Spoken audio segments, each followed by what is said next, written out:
Hello everyone, स्वागत करते हैं एक बार फिर से आप सभी का फिक्स टारगेट 2.0 परिवार के एक और नई क्लास में। दोस्तों, जितने भी स्टूडेंट मिथिला यूनिवर्सिटी से डिग्री पार्ट थर्ड का एग्जामिनेशन चाहे आप 2024 में देने वाले हैं या फिर आपका कोई भी सेशन हो, यदि आप मिथिला यूनिवर्सिटी से पार्ट थर्ड का एग्जामिनेशन देने वाले हैं और आपका दोस्तों हिस्ट्री ऑनर्स है, तो आप लोग आज के इस पूरी क्लास को जरूर ध्यान से देखिएगा, क्योंकि आज के इस क्लास में हिस्ट्री ऑनर्स पेपर नंबर 5 के लिए जो आपके लिए मैंने गदर 2.0 बैच स्टार्ट किया था, इसका आज मॉडल प्रैक्टिस सेट 2 कंप्लीट करवाऊंगा। ठीक है दोस्तों, देखिए आज के इस क्लास में हम लोग क्या क्या करने वाले हैं। तो बात कर लिया जाए, आज के इस क्लास में हम लोग कुछ most important objective type questions देखेंगे, जो कि आपके एग्जाम के पॉइंट ऑफ व्यू से काफी ज्यादा इंपोर्टेंट होगा, और एक लॉन्ग टाइप क्वेश्चंस भी डिस्कस करेंगे, जो कि आपके एग्जाम में निश्चित पूछे जाने वाला प्रश्न है, और बहुत ही सरल भाव में सरल तरीके से मैं आपको समझाने का प्रयास करूंगा। बस आप पूरी क्लास को शिद्दत से देखिएगा। बहुत छोटा सा क्लास होगा, लेकिन आपके एग्जाम के ओरिएंटेड काफी इंपोर्टेंट क्लास होने वाला है। तो एक बार मैं आपको कहना चाहूंगा कि पूरी क्लास को ध्यान से देखिएगा। क्लासेस अगर आपको हेल्पफुल लगे तो चैनल पर नए हैं, सब्सक्राइब नहीं किया हो तो सब्सक्राइब करके नोटिफिकेशन बेल को ऑन कर लेना। अब से आपकी क्लासेस पूरी कंटिन्यू रहने वाली है। सेशन को एक प्यारा सा लाइक करके दोस्तों अपने सभी दोस्तों को जरूर शेयर कर दीजिएगा, ज्यादा से ज्यादा, ताकि सभी को फायदा मिल सके। आइए बात करते हैं हम लोग क्वेश्चंस की। तो सबसे पहले हम लोग दोस्तों क्या करेंगे, तो क्वेश्चंस हम लोग ऑब्जेक्टिव टाइप क्वेश्चंस करने वाले हैं, और यहां पर मैं आपको उस टाइप के प्रश्न बताने वाला हूं जो कभी ना कभी एग्जाम में पूछा गया है, और उससे रिलेटेड कुछ मोस्ट इंपोर्टेंट फैक्ट्स भी आपको कराने वाला हूं। तो कॉपी पेन लेकर आप तैयार हो जाइए। देखिए, बात करते हैं ऑब्जेक्टिव टाइप क्वेश्चंस की। तो सबसे पहला क्वेश्चन क्या कहता है, क्वेश्चन है आपका कि किस मुगल शासक ने आलमगीर की उपाधि को अपनाया था। ऑप्शन है आपका अकबर, या फिर औरंगजेब, या फिर जहांगीर, या फिर शाहजहां। ये क्वेश्चंस 2020 में पूछा गया क्वेश्चन है पार्ट थर्ड में। ठीक है, तो चलिए बात करते हैं। यहां पर मुगल शासक की बात हो रही है, तो मुगल शासक के बारे में थोड़ा सा हम लोग जान लेते हैं। तो देखिए, मुगल शासक की अगर बात कर लिया जाए, आपसे एग्जाम में पूछा जा सकता है कि मुगल शासक जो है भारत में, इस मुगल वंश की स्थापना किसके द्वारा की जाती है। तो आप कहोगे सर बाबर के द्वारा किया जाता है। और यह कब स्थापित की जाती है, तो आप कहोगे सर 1526 ईस्वी में पानीपत के प्रथम युद्ध के दौरान जो है, जब बाबर इस युद्ध को जीत जाता है, तो भारत में मुगल वंश की स्थापना होती है। याद रखेंगे आप लोग। बाकी बात करते हैं। देखिए, यहां पर पूछा गया कि ऐसा कौन सा मुगल शासक था। काफी सारे मुगल शासक हुए, बाबर, हुमायूं, ठीक है, जहांगीर, शाहजहां, इस तरीके से कई सारे जो है मुगल शासक हुए। अब इसमें से कौन से ऐसे मुगल शासक थे जिन्होंने आलमगीर की उपाधि को अपनाया था। तो याद रखिएगा, आलमगीर की उपाधि अपनाने वाला मुगल शासक कौन था। तो आप कहोगे सर औरंगजेब था। अब कुछ मोस्ट इंपोर्टेंट फैक्ट यहां पर यह बन जाता है, जरा ध्यान से देखिएगा और नोट करते जाइएगा। अगर आपसे पूछा जाए, देखिए एक शब्द आपके सामने आया है आलमगीर, और भाई साहब आपसे पूछा जा सकता है कि आलमगीर का जो है, आलमगीर का शाब्दिक अर्थ क्या होता है। तो आप कहोगे सर आलमगीर का जो शाब्दिक अर्थ होता है वह होता है विश्व विजेता। क्या होता है, आलमगीर का शाब्दिक अर्थ होता है विश्व विजेता। प्रश्न अब यहां से बनाए जा सकते हैं कि आखिरकार औरंगजेब ने जो है भाई साहब, यह आलमगीर की उपाधि धारण कब की थी। तो आप कहोगे सर आलमगीर की उपाधि जो है औरंगजेब ने 1658 ईस्वी में, कितने ईस्वी में, 1658 ईस्वी में औरंगजेब ने आलमगीर की उपाधि धारण की थी। आइए बात करते हैं कुछ और मोस्ट इंपोर्टेंट क्वेश्चंस जो कि वीवीआई क्वेश्चन से पूछा जा सकता है। याद रखिएगा, आपसे पूछा जा सकता है, क्या पूछा जा सकता है कि ऐसे कौन से सिख गुरु थे, ठीक है, कौन से सिख गुरु थे जिसे औरंगजेब के द्वारा क्या किया गया, मृत्युदंड दिया गया। तो आप कहोगे सर औरंगजेब जो थे, औरंगजेब ने किसे, तो आप कहोगे सर गुरु तेग बहादुर को। किसको, गुरु तेग बहादुर, जो कि सिखों के कितने नंबर के गुरु थे। तो आप कहोगे सर सिखों के 9वें नंबर के गुरु थे गुरु तेग बहादुर, जिसे औरंगजेब के द्वारा क्या दिया गया था, तो मृत्युदंड दिया गया था। इतने सारे फैक्ट को आप जरूर याद रखिएगा, यहां से प्रश्न आपके पेपर में बनाए जा सकते हैं। एक बार आप लोग दबा के शेयर कर दीजिए। बहुत ही जानदार शानदार क्लासेस होने वाली है, और हर क्वेश्चंस को मैं इसी तरीके से पोस्टमार्टम करने वाला हूं। आइए बात करते हैं अगला प्रश्न। देखिएगा आपका दूसरा प्रश्न क्या कहता है, इंपॉर्टेंट है, स्टार लगाइएगा, पूछा गया प्रश्न है। और बात करते हैं, प्रश्न कहता है कि द्वितीय पानीपत की लड़ाई किसके बीच हुई थी। यह जो प्रश्न है भाई साहब, देखिए 2022 में पूछा गया है। और बात करते हैं द्वितीय पानीपत की। प्रथम पानीपत के युद्ध के बारे में तो मैंने आपको बता दिया कि प्रथम पानीपत का जो युद्ध है यह 1526 ईस्वी में हुआ था। किसके किसके बीच हुआ था। तो आप कहोगे सर बाबर और इब्राहिम लोदी के बीच हुआ था। किसके बीच हुआ था, बाबर और इब्राहिम लोदी के बीच जो है क्या हुआ था, तो पानीपत का प्रथम युद्ध हुआ था, और जिसमें बाबर जीत गया था, और इस जीत के साथ ही भारत में मुगल वंश की स्थापना हुई थी। लेकिन यहां बात की जा रही है द्वितीय पानीपत युद्ध की। तो देखिए याद रखिएगा, द्वितीय पानीपत युद्ध युद्ध जो है भाई साहब किसके किसके बीच होता है, तो यह हेमू, जिसे हम लोग हेमचंद्र के नाम से भी जानते हैं, हेमचंद्र विक्रमादित्य के नाम से। और देखिए हेमू और अकबर के बीच में क्या हुआ था भाई साहब, तो आप कहोगे सर हेमू और अकबर के बीच में पानीपत का द्वितीय युद्ध हुआ था। आपसे पूछा जा सकता है कि यह जो पानीपत का द्वितीय युद्ध है आखिर कब होता है, तो आप कहोगे सर 1556 ईस्वी में। डेट क्या थी, तो आप कहोगे सर 5 नवंबर 1556 ईस्वी को पानीपत के मैदान में क्या होता है, तो पानीपत का द्वितीय युद्ध हेमचंद्र विक्रमादित्य और अकबर के बीच लड़ा जाता है। और इस युद्ध में याद रखिएगा जीत किसकी होती है, तो आप कहोगे सर अकबर जो है इस युद्ध को क्या होता है, तो जीत जाता है। इतने सारे फैक्ट को याद रखिएगा। अगर देखिए यहां से पूछा जा सकता है आपसे, क्या पूछा जा सकता है कि पानीपत का जो द्वितीय युद्ध था इसमें अकबर का संरक्षक कौन था, अकबर का संरक्षक, याद रखिएगा अकबर का संरक्षक कौन था, तो आप कहोगे सर अकबर का जो संरक्षक था जिसका नाम था बैरम खां। क्या नाम था, बैरम खां। आपसे कई बार एग्जाम में यह भी पूछा जाता है कि बैरम खां कौन थे, बैरम खां कौन थे, तो याद रखिएगा भाई साहब बैरम खां जो थे यह अकबर का संरक्षक थे, या फिर ऑप्शन में आ सकता है अकबर का सेनापति था। ये सारे फैक्ट याद रखिएगा। चलिए आगे बात करेंगे प्रश्न नंबर तीसरा। स्क्रीनशॉट लेते जाइएगा या फिर कॉपी में जरूर नोट करके अच्छे से तैयार कर लेना सारे प्रश्नों को।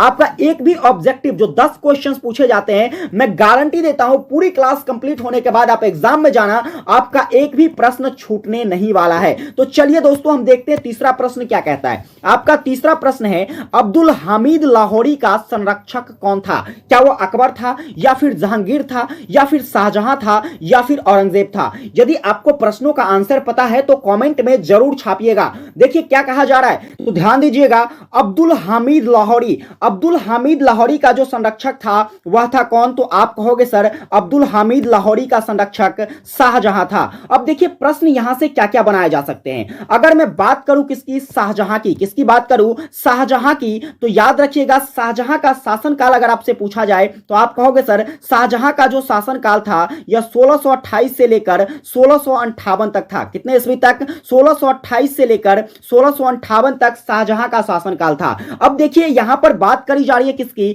अब्दुल हामिद लाहौरी की, तो यहां से प्रश्न बनाए जा सकते हैं। याद रखिएगा अब्दुल हामिद लाहौरी की कुछ प्रमुख रचनाएं आपसे बार बार एग्जाम में पूछा जाता है। और याद रखिएगा इसकी कुछ प्रमुख रचनाएं जिसमें सबसे पहला नोट करना, सबसे पहला नोट करना क्या था, वह था भाई साहब बादशाहनामा। क्या था, बादशाहनामा, या फिर इसी को किस नाम से जानते हैं, या फिर हम इसी को पादशाहनामा के नाम से जानते हैं। किसके नाम से जानते हैं, पादशाहनामा के नाम से जानते हैं। और देखिए इसमें किसका वर्णन किया गया है, तो यहां पर देखिए आप याद रखिएगा बादशाहनामा या पादशाहनामा जो था इसमें भाई साहब शाहजहां के शासनकाल का वर्णन किया गया है। किसका वर्णन किया गया है, शाहजहां के शासनकालों का वर्णन किया गया है। इतने सारे फैक्ट याद रखिएगा। चलिए बात करेंगे आपका चौथा प्रश्न क्या कहता है। देखो चौथा प्रश्न आपका कहता है कि किस राजवंशों की स्थापना जो है यह शेर शाह के द्वारा किया गया था। देखिए ध्यान रखिए 19 में पूछा गया, 2019 में क्वेश्चन पूछा गया है कि किस राजवंशों की स्थापना जो है यह शेर शाह के द्वारा किया गया।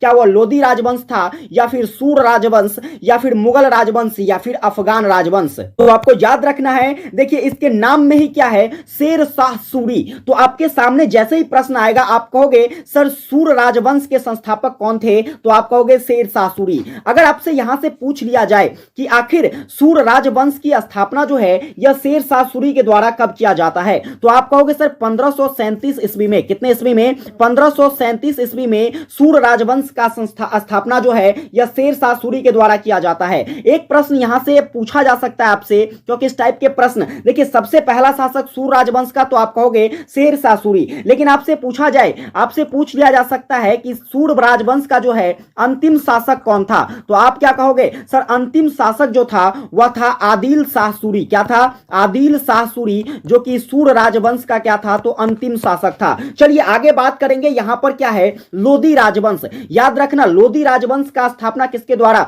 तो आप कहोगे सर बहलोल लोधी के द्वारा। किसके द्वारा, बहलोल लोधी के द्वारा क्या किया गया था, तो लोधी राजवंश की स्थापना करी गई थी। कब किया गया था, तो आप कहोगे सर 1451 ईस्वी में किया गया था। वहीं पर बात करें मुगल राजवंश, इसकी स्थापना किसके द्वारा, तो आप कहोगे सर बाबर के द्वारा किया गया था। और कब किया गया था, तो आप कहोगे सर 1526 ईस्वी में किया गया था। वहीं पर बात कर लिया जाए अफगान राजवंश, तो वैसे तो कहा जाए अफगान राजवंश की संस्थापक किसको माना जाता है, तो बहलोल लोधी को ही माना जाता है, क्योंकि यह पहला अफगान शासक था। बहलोल लोदी जो था वो क्या था, तो पहला अफगान शासक था। इसलिए हम कह सकते हैं कि अफगान राजवंश का जो संस्थापक किसे माना जाता है, तो बहलोल लोदी को ही माना जाता है। चलिए आगे बात करेंगे। अगला प्रश्न आपका क्या कहता है, तो पांचवा प्रश्न, लगाना स्टार और रिपीट की जा सकती है प्रश्न, यह भी प्रश्न 2019 में पूछा गया है। चलिए क्वेश्चंस क्या कहता है, क्वेश्चंस कहता है कि ग्रांड ट्रंक रोड, ठीक है, जीटी रोड, जिसको हम लोग किसके नाम से जानते हैं, ग्रांड ट्रंक रोड के नाम से जानते हैं, या किसके द्वारा बनवाया गया था। इंपॉर्टेंट क्वेश्चन है, याद रखिएगा।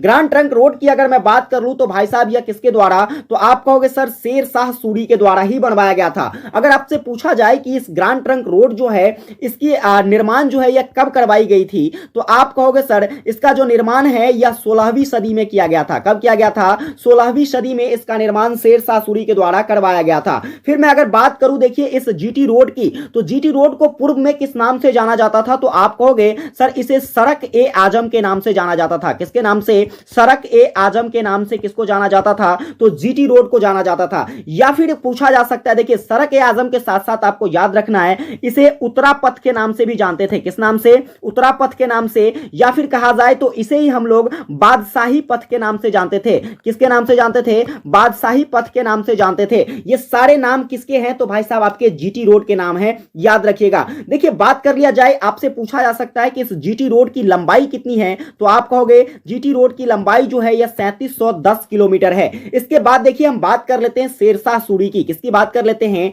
शेरशाह सूरी की। एक फेमस क्वेश्चन याद रखिएगा, शेरशाह सूरी का जन्म कहां होता है, तो आपके बिहार राज्य के सासाराम में होता है। कहां पर, बिहार राज्य के सासाराम में ही शेरशाह सूरी का जन्म माना जाता है। और देखिए यहां से एक इंपॉर्टेंट प्रश्न बनाए जाते हैं कि शेरशाह का मकबरा कहां स्थित है। क्या पूछा जाए आपसे कि शेरशाह का मकबरा, शेरशाह का मकबरा कहां स्थित है, तो आप कहोगे सर शेरशाह का जो मकबरा है यह सासाराम में अवस्थित है। और यह बार बार पूछा जाने वाला प्रश्न है, इसलिए आपको अच्छे से याद रखना है। चलिए बात करेंगे हम लोग छठे नंबर क्वेश्चंस की। छठा नंबर क्वेश्चंस क्या कहता है, क्वेश्चन से आपका देखना कहता है कि मुगल भारत में सबसे बड़ा बंदरगाह का नाम बताइए। याद रखिएगा मुगल भारत में, जब भारत में मुगल वंश की स्थापना हो जाती है उस काल में सबसे बड़ा बंदरगाह अगर कोई था तो वह कौन था, सूरत का बंदरगाह। कौन सा बंदरगाह, सूरत का बंदरगाह। यह जो सूरत का बंदरगाह था भाई साहब यह क्या था, तो व्यापार का केंद्र माना जाता था। क्या माना जाता था, व्यापार का केंद्र माना जाता था। अब यहां से एक प्रश्न बनाए जा सकते हैं, याद रखिएगा। अगर आपसे पूछ लिया जाए कि विश्व का सबसे व्यस्त बंदरगाह कौन सा है, तो आप कहोगे सर विश्व का सबसे व्यस्त बंदरगाह जो है वह कौन सा है, तो संघाई बंदरगाह है। क्या कहोगे, विश्व का सबसे व्यस्त बंदरगाह कौन सा है, संघाई बंदरगाह है, जो कि कहां पर अवस्थित है, आप कहोगे चीन में। यहां पर एक और प्रश्न बनाए जा सकते हैं कि विश्व का सबसे बड़ा बंदरगाह कौन सा है, तो भी आप कहोगे सर विश्व का सबसे बड़ा बंदरगाह जो है या सबसे बड़ा बंदरगाह कौन सा है, तो संघाई बंदरगाह है, जो कि आपके चीन में अवस्थित है। चलिए आगे बात करेंगे। प्रश्न आपका सातवां क्या कहता है, सातवां प्रश्न है आपका कि वर्नियर ने भारत का यात्रा किसके शासन काल में किया। स्टार लगाना प्रश्न पर रिपीटेबल हो सकती है प्रश्न। देखिए बात कर लिया जाए किसकी, वर्नियर की। वर्नियर कौन थे, जरा ध्यान से समझिएगा। वर्नियर की अगर मैं बात करूं तो भाई साहब यह एक फ्रांसीसी चिकित्सक थे। क्या थे वर्नियर, एक फ्रांसीसी चिकित्सक थे। और इन्होंने जो है भारत की यात्रा कब करी, तो भारत की यात्रा जो है भाई साहब यह किसके शासन काल में, तो आप कहोगे शाहजहां के शासन काल में यह भारत आया था। कब आया था अगर आपसे पूछ लिया जाए तो आप कहोगे सर 1658 ईस्वी में। कितने ईस्वी में, 1658 ईस्वी में। देखिए बात कर लेते हैं हम लोग, आपको मैंने पहले भी बताया है कि भाई साहब शेर शाह का जो शासन काल रहा है यह कब रहा है, तो शेर शाह का जो शासन काल है यह 1628 से लेकर 1658 तक रहा था। तो इसी 1658 में क्या हुआ था भाई साहब, वर्नियर जो थे यह भारत का यात्रा किए थे, जो कि एक फ्रांसीसी चिकित्सक थे।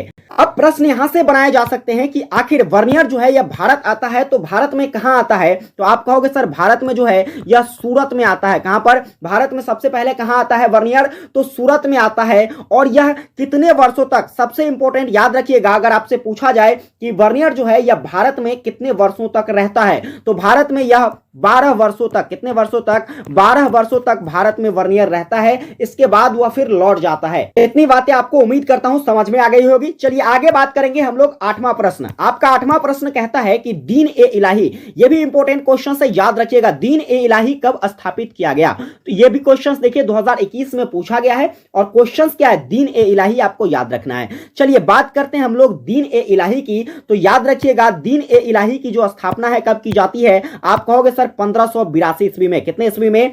1582 ईस्वी में दीन ए इलाही की स्थापना।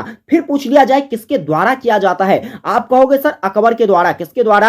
अकबर के द्वारा क्या किया जाता है? तो दीन ए इलाही की स्थापना, जो कि दीन ए इलाही एक धर्म था, क्या था? एक धर्म, जिसके धर्म के रूप में स्थापित किया गया अकबर के द्वारा 1582 ईस्वी में। फिर यहां पर देखिए आपसे एक इंपॉर्टेंट क्वेश्चन अकबर के बारे में अगर पूछ लिया जाए, देखिए आपसे पूछा जा सकता है कि तीर्थकर को किसके द्वारा समाप्त किया गया? तीर्थकर को किसके द्वारा समाप्त किया गया? तो आप कहोगे सर कर को अकबर के द्वारा क्या किया गया था? तो समाप्त कर दिया गया था। आगे बात करेंगे। प्रश्न आपका 9th नंबर क्या कहता है? क्वेश्चन से आपका कि आईने अकबरी के रचनाकार कौन थे? यह भी क्वेश्चन 2021 में आया है। तो चलिए बात करते हैं आईने अकबरी की। पुस्तक का नाम क्या है? आईने अकबरी। याद रखिएगा आईने अकबरी किसके द्वारा लिखा गया है? तो अबुल फजल के द्वारा लिखा गया। किसके द्वारा? आईने अकबरी अबुल फजल के द्वारा लिखा गया है। वहीं पर बात कर ले हम लोग वर्णी की। किसकी बात कर ले? वर्णी की अगर बात कर लिया जाए तो वर्णी की एक रचना याद रखिएगा जो कि बार बार एग्जाम में पूछा जाता है, क्या है? तो वह है तारीख ए फिरोज शाही। क्या है? तारीख ए फिरोज शाही किसकी रचना है? तो आप कहोगे सर तारीख ए फिरोज शाही वर्णी की रचना है। फिर मैं अगर बात करूं यहां पर देखिए मिनहाज, मिनहाज की एक रचना याद रखिएगा जो कि आपसे पूछा जा सकता है, वह क्या है? तो तबकात ए नासिरी। क्या है? तबकात ए नोट करिएगा, तबकात ए नासिरी। तबकात ए नासिरी किसकी रचना है? तो आप कहोगे सर तबकात ए नासिरी जो है यह मिनहाज की रचना है। यह रचना कब की जाती है? तो आप कहोगे सर 1357 ईस्वी में तबकात ए नासिरी की रचना किसके द्वारा? तो मिनहाज के द्वारा किया जाता है। चलिए आगे बात करेंगे। क्वेश्चन आपका अगला क्या कहता है? तो नेक्स्ट नंबर ऑब्जेक्टिव क्वेश्चन है आपका बीजक की रचना किसने की? स्टार लगाना, यह भी इंपॉर्टेंट क्वेश्चन है। बीजक, अगर मैं बात करूं बीजक की, किसकी बात करूं? बीजक किसकी रचना है? तो आप कहोगे सर यह कबीर की रचना है। बीजक किसकी रचना है? कबीर की रचना है। वहीं पर देखिए यहां पर अगर मैं बात करूं तुलसीदास की, तो आपसे जो पूछा जा सकता है, अगर पूछ लिया जाए रामचरितमानस किसकी रचना है? तो आप कहोगे सर रामचरितमानस जो है यह तुलसीदास की रचना है। वहीं पर एक और इंपॉर्टेंट रचना तुलसीदास की याद रखिएगा, आपसे पूछा जा सकता है कि विनय पत्रिका किसकी रचना है? विनय पत्रिका जो है यह किसकी रचना है? तो आप कहोगे सर तुलसीदास की रचना है। रामदास की अगर बात कर लिया जाए तो ऐतिहासिक ग्रंथों में वैसे इसकी कोई रचना है नहीं, लेकिन आपसे कई बार एग्जाम में पूछा गया है कि आत्मा राम किसकी रचना है? तो आप कहोगे रामदास की रचना है। फिर मैं अगर बात करूं मनोबोध किसकी रचना है? तो आप कहोगे सर मनोबोध रचना जो है यह रामदास की रचना है। फिर वहीं पर बात कर लिया जाए देखिए, तो अब हम बढ़ते हैं कहां पर? अब हम लोग बढ़ते हैं यहां से एक लॉन्ग टाइप क्वेश्चंस की तरफ। ये सारे ऑब्जेक्टिव क्वेश्चंस मैंने आपको करा दिए हैं। आज के इस क्लास में हम लोग जो लॉन्ग टाइप क्वेश्चंस देखने वाले हैं, कहीं ना कहीं आपके एग्जाम के दृष्टिकोण से काफी ज्यादा इंपॉर्टेंट है, क्योंकि आप देख सकते हो यह प्रश्न 2018 में पूछा गया है, 2020 में पूछा गया है, 2021 में पूछा गया है, और ये 2024 के लिए मैं आपको गेस करके बता रहा हूं कि निश्चित ही ये क्वेश्चंस आपके पेपर में छपने वाले हैं। प्रश्न एक है, लेकिन इसे पूछने के तरीके मैं आपको यहां पर दिखाने वाला हूं। कई तरीके से आपसे पूछे जा सकते हैं, बस आपको आंसर कैसे करना है यह भी यूनिक तरीका बताऊंगा। पूरी क्लास को शिद्दत से देखना। बात करते हैं क्वेश्चन कहता है औरंगजेब के राजपूत नीति की क्या करे? तो विवेचना करे। यानी कि औरंगजेब जो थे, ठीक है, औरंगजेब जो कि एक मुगल शासक थे, उसकी राजपूत नीति क्या रही थी? ठीक है, अकबर ने भी राजपूत नीति दिया था। उससे पहले अगर अकबर की बात कर लिया जाए तो अकबर की राजपूत नीति जो थी वह काफी ज्यादा प्रभावशाली रहा था। लेकिन औरंगजेब की अगर राजपूत नीति की बात कर लिया जाए तो भाई साहब इन्होंने जो है साम्राज्य को क्षतिग्रस्त करने का काम किया था। हम इसके बारे में डिटेल में समझेंगे आगे। चलिए बात करते हैं अगला। इसी क्वेश्चन को एक और तरीके से पूछ लिया जा सकता है आपसे। क्या पूछा जा सकता है कि औरंगजेब के राजपूत नीति एवं इसके परिणामों की क्या करे? विवेचना करे। यानी कि औरंगजेब का जो राजपूत नीति था, यह नीति क्या था और इसके परिणाम निकलकर क्या आए, इसके बारे में आपको बताना है। प्रश्न एक ही है, ठीक है, लेकिन इसके पूछने के तरीके अलग है। फिर यहां पर पूछा जा सकता है आपसे कि औरंगजेब के राजपूत नीति का मुगल साम्राज्य पर क्या प्रभाव पड़ा, इसके बारे में बताइए। ये तीनों प्रश्न एक ही है। चलिए हम लोग आंसर की तरफ बढ़ेंगे। देखिए आंसर आपको कैसे करना है। तो सबसे पहले आप हेडिंग बनाओगे। देखो जिस तरीके से मैं यहां पर लिख कर लाया हूं, आपको सेम टाइप से आंसर राइटिंग करना है पेपर में। अगर आप ऐसे आंसर राइटिंग कर देते हो तो मैं गारंटी देता हूं आपको कि 70 से 80% रिजल्ट जो है आपका हिस्ट्री पेपर में कोई नहीं रोकने वाला है। ठीक है, चलिए मैं बात करता हूं किसकी, तो औरंगजेब के राजपूत नीति की। तो सिंपली हम लोग सबसे पहले हेडिंग बनाएंगे औरंगजेब की राजपूत नीति। और देखिए जरा ध्यान से समझिएगा, औरंगजेब की जो राजपूत नीति थी ना, यह राजपूत नीति क्या किया, तो मुगल के राजपूत नीतियों में काफी ज्यादा बदलाव लेकर आया। क्योंकि इससे पहले भी मैंने आपको बताया है किसके बारे में, तो अकबर के बारे में। भाई साहब अकबर ने भी अपनी राजपूत नीति बनाई थी, लेकिन उनका राजपूत नीति जो था यह क्या कहते हैं, तो साम्राज्य के लिए काफी ज्यादा लाभकारी सिद्ध हुआ था। लेकिन औरंगजेब भाई साहब ने जो क्या किया, औरंगजेब भाई साहब ने राजपूत नीति जो बनाई पूरा उल्टा कर दिया। अकबर की जो राजपूत नीति थी उसके जस्ट विपरीत कर दिया, पूरा उल्टा कर दिया। एक तरीके से कहा जाए तो कहीं ना कहीं उथल पुथल मचाने वाला, एक तरीके से समझ सकते हो कि उथल पुथल मचाने वाला जो था इसका राजपूत नीति था। इसलिए हम लोग समझेंगे इसको कैसे लिखेंगे आंसर में। जिस तरीके से मैंने पॉइंट्स बनाया है कि औरंगजेब के काल में मुगलों की जो राजपूत नीति थी या मुगलों के राजपूत नीति में व्यापक बदलाव देखने को मिला। कई विद्वानों का यह मानना है कि औरंगजेब ने गैर मुस्लिम, कहने का मतलब कि मुस्लिमों के अतिरिक्त जो भी धर्म थे उनके प्रति कट्टरवादी धार्मिक नीतियों का अनुगमन किया। देखिए ये औरंगजेब भाई साहब बड़ा खतरनाक शासक था। यह मुस्लिम के अतिरिक्त, जैसे कि खास तौर पर मैं बात करूं हिंदुओं को, तो यह देखना नहीं चाहता था। यह एक ऐसा शासक था भाई साहब जिसके काल में सबसे ज्यादा हिंदुओं के मंदिरों को क्या किया गया था, ध्वस्त किया गया था। समझ में आई बात। तो ये इस टाइप से जो है गैर मुस्लिम जितने भी धर्म के लोग थे उनके प्रति जो है इनकी जो नीतियां थी वह काफी कट्टरवादी थी। ठीक है, इस तरीके से जो है इनकी राजपूत नीति में जो है लोगों के बीच में काफी ज्यादा तनाव देखने को मिला। और इसके कारण क्या होता है, तो मारवाड़ एवं मेवाड़ के जो संबंध है ये क्या हो जाते हैं, विच्छेद हो जाते हैं। मारवाड़ और मेवाड़ जो है एक दूसरे से अलग हो जाता है। इस संदर्भ में अगर बात कर लिया जाए तो इस संदर्भ में यह भी कहा जाता है कि इसने एक प्रकार से अकबर के राजपूत नीति को क्या किया, तो पूरी तरीके से बदल ही दिया, उल्टा कर दिया, जिससे मुगल साम्राज्य को काफी ज्यादा नुकसान देखने को मिला। और इनकी जो यह नीति थी यह साम्राज्य के विघटन का एक प्रमुख कारण बना। यानी कि इसका जो राजपूत नीति था, यह राजपूत नीति एक तरीके से कहे तो मुगल साम्राज्य को खंडित करने में सबसे अहम रोल अदा करता है। और यहीं से मुगल साम्राज्य का पतन समझिए स्टार्ट हो जाता है। धीरे धीरे मुगल साम्राज्य जो है पतन की ओर बढ़ना शुरू हो जाता है। लेकिन अगर वास्तव में देखा जाए तो सामान्य मान्यता के विपरीत औरंगजेब की जो राजपूत नीति थी यह पूरे शासन काल में कभी भी एक जैसा नहीं रहा। वह समय समय पर क्या होता चला गया, तो बदलता चला गया। क्योंकि स्वाभाविक सी बात है कि जो चीजें, देखिए कोई भी कानून कब जाकर एक सुदृढ़ीकरण प्राप्त करती है, प्राप्त करती है अपने आप में, तो वह सुदृढ़ीकरण तभी प्राप्त कर सकता है अपने आप में कि वह क्या हो, तो सभी के लिए सामान्य हो।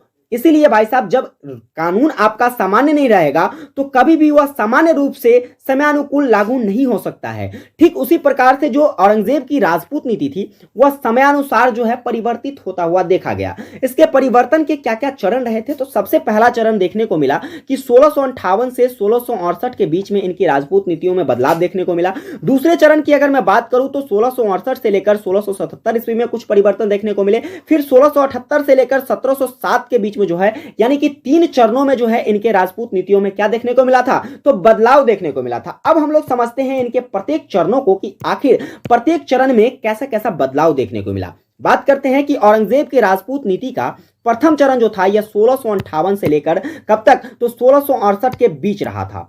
इसमें उसने राजपूतों के साथ संबंध काफी मजबूत एवं प्रगाढ़ रहे। कहने का मतलब प्रथम चरण जो था जहां पर राजपूतों के साथ जो है औरंगजेब का संबंध काफी ज्यादा मजबूती के साथ बना रहा। इस दौरान राजपूत मुगल साम्राज्य के भागीदार एवं प्रमुख हथियार बने रहे। यानी कि अब स्वाभाविक सी बात है कि अगर किसी के साथ मैं संबंध बनाकर, अच्छे संबंध बनाकर रहूं तो उसका भी दायित्व तो बनता है कि हमारी भागीदारी जो है, हमारा जो है कर्तव्य उसमें अपना भागीदारी ले, हमारा सहयोग करे। ठीक उसी प्रकार से राजपूतों ने भी क्या किया, क्योंकि औरंगजेब के साथ जो है अब तक 1668 तक जो था उनका संबंध अच्छा था। अब इन कंडीशन क्या होता है, तो भाई साहब राजपूत जो थे वह उन्होंने क्या किया, तो औरंगजेब के साथ जो है अपना अच्छा संबंध, एक तरीके से कहा जाए तो प्रमुख हथियार के रूप में अपनी भागीदारी निभाई। जहां तक कि शाहजहां की तुलना में राजपूत अमीरों को अधिक सम्मान एवं ऊंचे ओहदे दिए गए थे। शाहजहां की तुलना में अगर बात कर लिया जाए कि शाहजहां के शासनकाल में जिस तरीके से राजपूतों को अधिकार नहीं दिया गया था उस प्रकार से अधिकार किसके शासनकाल में, तो औरंगजेब के शासनकाल में देखने को मिला। और काफी ज्यादा अमीर जो थे, अमीर व्यक्ति जो थे होते थे, राजपूत व्यक्ति जो होते थे, इनको काफी ज्यादा ओहदा दिया गया, काफी ज्यादा सम्मान दिए गए। इसी क्रम में जयसिंह एवं जसवंत सिंह को न केवल 7,000 का मनसब दिया गया बल्कि दक्कन और गुजरात का सूबेदार भी बना दिया गया। किसको? जयसिंह और जसवंत सिंह को। जयसिंह को कहां का? तो दक्कन का, और जसवंत को कहां का? तो गुजरात का सूबेदार बनाया गया था। ठीक है, 7,000 के मनसब के साथ साथ। तो इस तरीके के संबंध इनके पहले चरण में देखने को मिला था। उत्तराधिकार युद्ध में 2 बार दल बदलने वाले जसवंत सिंह को माफी भी दी गई और मेवाड़ के राजा से भी अच्छे संबंध बनाए गए। परंतु इस चरण के अंतिम दिनों तक क्या देखने को मिला? तो कुछ कारणों से राजपूत राजाओं और औरंगजेब के जो रिश्ते थे उसमें ठंडापन आने लगी, यानी कि अब जो है धीरे धीरे मनमुटाव शुरू हो गया, क्योंकि कुछ ऐसी स्थितियां सामने बनकर आई जिससे क्या होता है, तो राजपूत राजाओं और औरंगजेब के बीच में जो है क्या होता है, मतभेदता शुरू हो जाती है। यहां से क्या होता है, तो इनके विखंडन की या फिर कहा जाए तो इनके पतन की शुरुआत होनी शुरू हो जाती है। बात करते हैं दूसरे चरण की, तो दूसरा चरण में क्या होता है, तो इस नीति का जो दूसरा चरण रहा था वह 1668 से प्रारंभ होता है और 1677 ईस्वी तक चलता है। और यह वह दौर था जब औरंगजेब अनेक परेशानियों से घिर चुका था, क्योंकि इनके हथियार के रूप में काम करने वाले जो राजपूत शासक थे या इनसे अब मनमुटाव हो गए थे, मतलब इनसे दूरियां बनाने लगे थे, इनसे जो है इनकी घृणा भाव से इन्हें देखने लगे थे। तो स्वाभाविक सी बात है कि जब आपका जो कि क्या कहते हैं वास्तविक हथियार हो और आपसे छीन लिया जाए, आपसे दूर होना शुरू हो जाए, तो कहीं ना कहीं आपके सामने परेशानियां बढ़ जाती है। ठीक उसी प्रकार से औरंगजेब के पास भी परेशानियां बढ़ गई। वास्तव में 1665 ईस्वी में ही उसके सामने एक के बाद एक गंभीर चुनौतियां आना शुरू हो गया, जैसे कि शिवाजी का आगरा से भाग जाना, जाट विद्रोह, इसके बाद सतनामी विद्रोह, मराठा विद्रोह। इस तरीके से काफी सारे विपत्तियों का सामना किसे करना पड़ा? औरंगजेब को करना पड़ा। औरंगजेब ने साम्राज्य की एकता और अखंडता को बनाए रखने के लिए क्या किया, तो मुसलमानों को गोलबंद करना चाहा, यानी कि उन्होंने जो है अपने साम्राज्य को एक सही तरीके से चलाने के लिए और इसका जो है जो भी विखंडन हो रहा था, जो चीजें बदलाव आ रही थी, जो परेशानियां आ रहा था, उन परेशानियों का प्रभाव इनके साम्राज्य पर ना पड़े, इसके लिए उन्होंने क्या किया, तो मुसलमानों को गोलबंद करना शुरू कर दिया। और इसके लिए राज्य के इस्लामी चरित्र पर उन्होंने क्या दिया? बल देना शुरू कर दिया। इसके तहत कई कट्टरवादी कदम उठाए गए, जिसमें रूढ़िवादी तत्वों को बल मिला, जैसे कि राजपूतों के केंद्र से दूर संकटग्रस्त क्षेत्रों में क्या की गई, तो इसकी नियुक्ति कर दी गई, जिससे क्या हो सके, तो साम्राज्य पर प्रभाव ना पड़ सके। राजपूतों को इस दौरान किसी राज्य की सूबेदारी नहीं दी गई, उनसे जो सूबेदारी दी गई थी पहले, वो सूबेदारी छीन ली गई। किसके द्वारा? औरंगजेब के द्वारा। और कई ऊंचे ओहदे वाले मनसबदारों को अपेक्षाकृत क्या किया गया, तो निम्न पदों पर नियुक्त कर दिया गया। जैसे कि बात कर लिया जाए तो जसवंत सिंह जिसे सूबेदार नियुक्त किया गया था, उसे नाम रूप का क्या बना दिया गया? थानेदार बना दिया। राम सिंह की अगर बात कर लिया जाए तो उसे सैनिक भूमि यानपान का क्या कर दिया, यानपान के लिए क्या कर दिया गया? बंगाल भेज दिया गया। इस तरह दूसरे चरण में इनके संबंध में क्या होती चली गई, तो मनोनित्य की स्थिति आती चली गई, संबंध जो है ये खराब होता चला गया। ठीक उसी प्रकार से बात करेंगे अब तीसरा चरण। इसका तीसरा चरण कैसा रहा था, तो तीसरा चरण जो कि निर्णायक चरण माना जाता है। और देखिए तीसरे चरण की जो काल है भाई साहब 1678 से प्रारंभ होती है और यह चरण जो है कब तक चलती है, तो 1707 तक चलती है। इस चरण में क्या होता है, तो मारवाड़ और मेवाड़ से संबंध में क्या होती है? करवाहट आ जाती है। कहने का मतलब कि औरंगजेब का जो मारवाड़ और मेवाड़ से संबंध था वो एक तरीके से पूरी तरीके से कहा जाए तो विच्छेद हो जाता है। औरंगजेब राजपूतों की शक्ति का विनाश करना चाहता है, लेकिन इसके उद्देश्य से उसने क्या किया, तो मारवाड़ के जो वहां के शासक जसवंत सिंह थे उसकी मृत्यु के बाद उस पर अधिकार करना चाहा, यानी कि उसको मरवा दिया। किसको? मारवाड़ के जो शासक थे जसवंत सिंह, उसकी हत्या करवा दी गई। और हत्या करवाने के दौरान जो है उस पर क्या किया गया, तो क्या कहते हैं, मारवाड़ पर अपना आधिपत्य कायम करना चाहा। लेकिन दुर्गादास के नेतृत्व में राठौर सरदारों ने क्या किया, तो इसका प्रबल विद्रोह किया, विरोध किया। और जो लगभग कितने वर्षों तक यह विरोध चला, तो लगभग 20 वर्षों तक यह विद्रोह चलता रहा।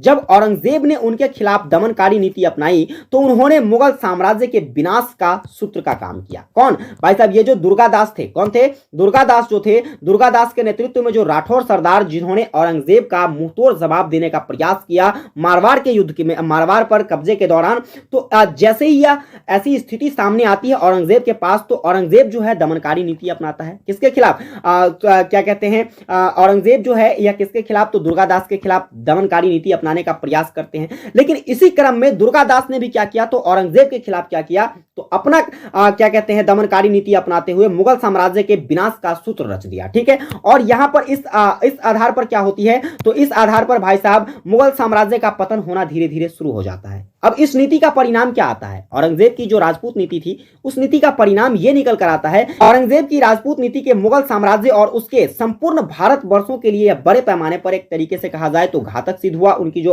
औरंगजेब की राजपूत नीति थी। और यह परिणाम निकल कर आता है कि औरंगजेब को अपनी राजपूत नीति के कारण राजपूतों से कई युद्ध लड़ने पड़ते हैं और इन युद्धों में क्या होता है तो अपार धन जन की क्षति होती है। स्वाभाविक सी बात है कि जब युद्ध भीषण होगा तो जान माल की क्षति होगी, काफी सारे संपत्तियों का क्षति होगा, काफी सारे हथियार का नाश होगा, काफी सारे लोगों की क्षति होगी।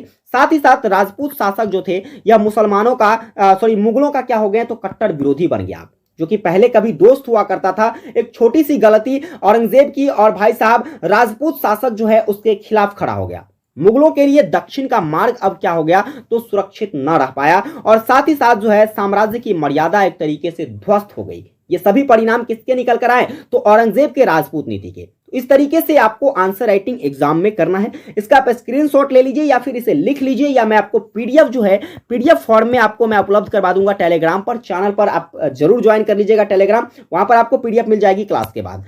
अब यहां पर सबसे इंपॉर्टेंट फेज जो है आपके आंसर राइटिंग में वो है निष्कर्ष। आखिर आपको निष्कर्ष कैसे करना है तो निष्कर्ष जो होता है या आपने जितने चीजों का भी व्याख्यान किया है उसे एक शॉर्ट फॉर्म में दर्शाना।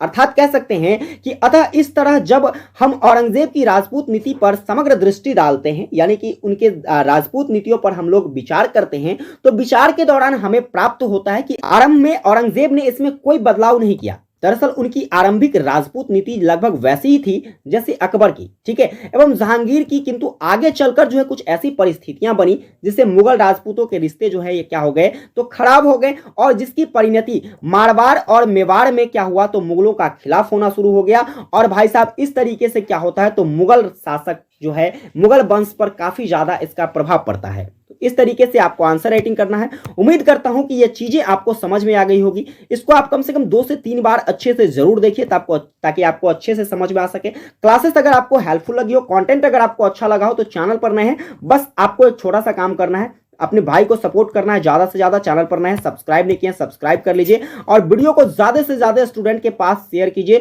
जो पार्ट 3 का एग्जामिनेशन देने वाले हैं, क्योंकि सभी को फायदा होना चाहिए और यह शिक्षा भाई साहब सर्वहित में शिक्षा है। इसलिए आप लोग ज्यादा से ज्यादा फैलाइए क्लासेस को और चैनल पर नए हैं सब्सक्राइब कर लीजिए। सेशन को अभी तक लाइक नहीं किया है लाइक कर दीजिए और प्यारा सा कॉमेंट करके जरूर बता देना कि क्लासेस आपको कैसी लगी, क्योंकि आपकी कॉमेंट हमें एनर्जी देती है, ऊर्जा देती है। विशेष मिलेंगे आप लोगों के साथ नेक्स्ट क्लास में, तब तक के लिए जय हिंद, वंदे मातरम।